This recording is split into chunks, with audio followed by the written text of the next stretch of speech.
Passek, FlyFish Fanatic, and welcome to my tying bench. Today we'll be tying a cool little dry fly emerger mayfly. It's a really neat little pattern.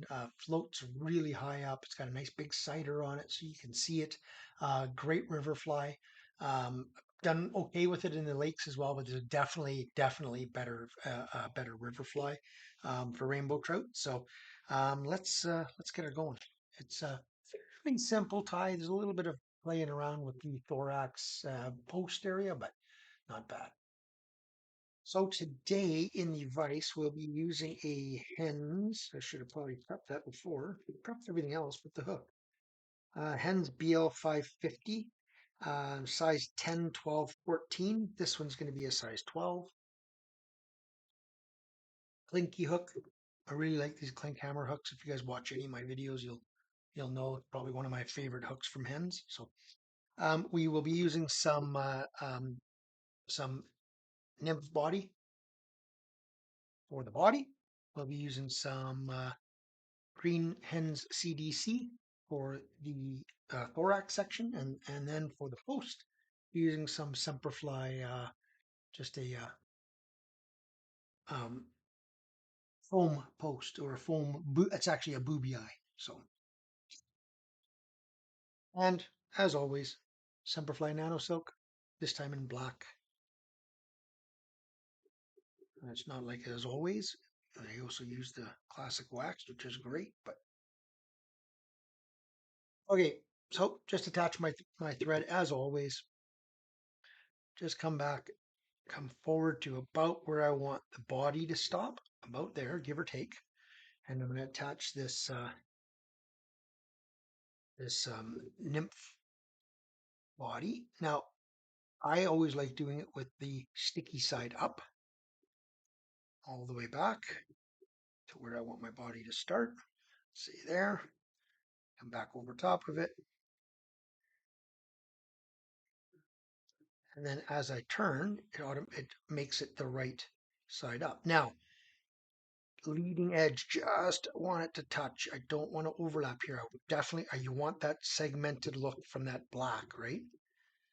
So just touching as you go. So there, come back a bit.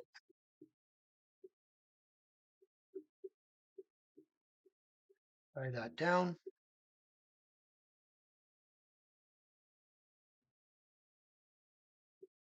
I come forward. I'm going to change the angle of my hook so it's a little flatter. And I'm going to take a piece of post, I cut it in half already, and I tapered the edge just a little bit, just as a tie-in point. And I like waxing at this point as well. Don't tighten too much with this portion because it's foam, right? It will cut it. So just want to get it down. And then I'm going to lift this up and come over top of it.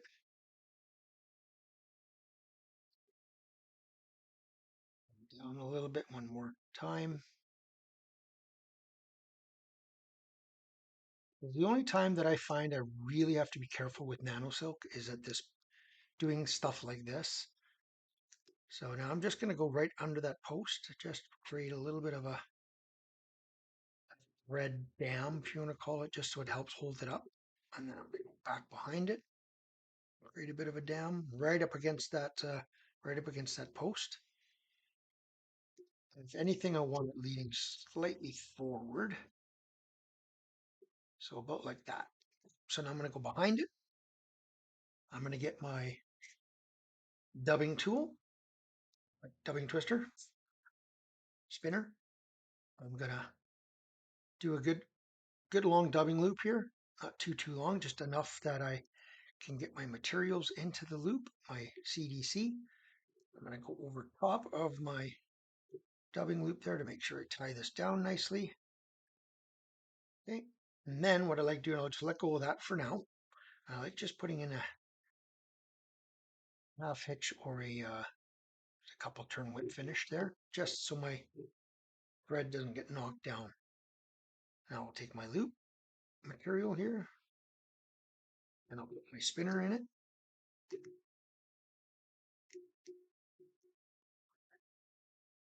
Dubbing spinner into it. And then I've already prepared my CDC. It's already in my clamp. Put my clamp in.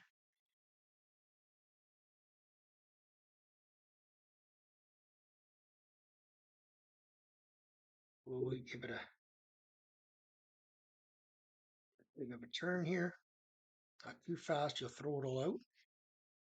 So you want to just get it by the butt, right? You don't want to have a lot sticking out the other side there, right? So and now I just take my brush and just make sure there's nothing caught. Okay, so now just wrap it right along the back here until I get to my actual material.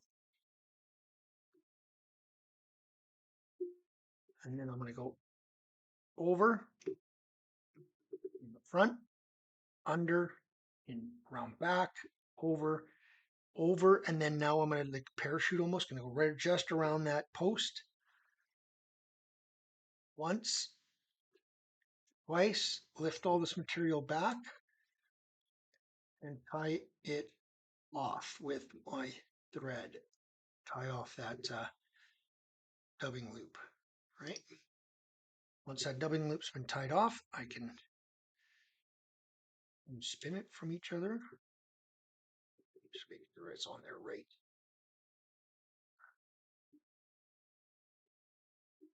Create just a tiny bit of a head. Push your thread out of the way, your finger, cut that off. Take my whip finishing tool, stroke all that material back out of the way, create just a little bit of a head.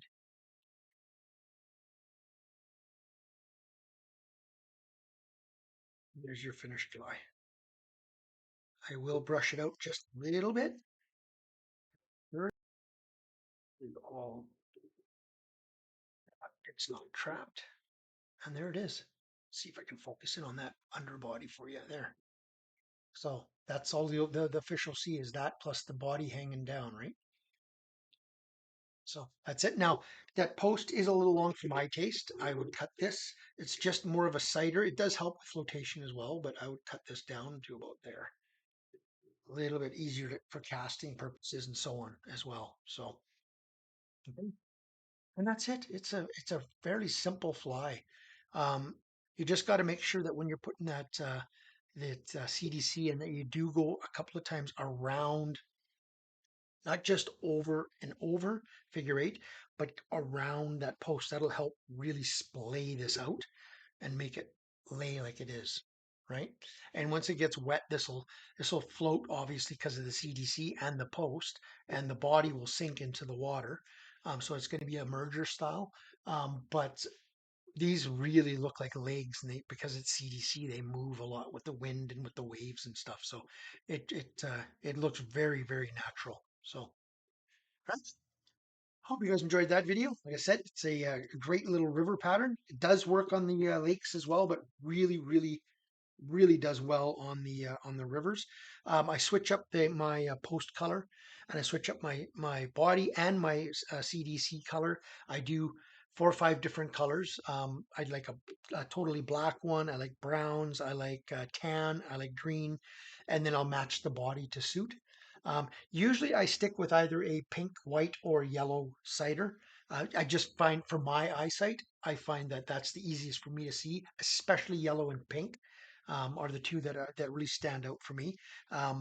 Yeah, so it's up to you which one stands out the best for you. Everybody's got slightly different vision, right? So just pick the right post color that works for you. So, alrighty. Hope you enjoyed that one. I hope you got something out of that. And if you've subscribed, awesome. Thank you. If you have not, please consider doing so. And we'll see you guys on the next time video. Hi, lines, everyone.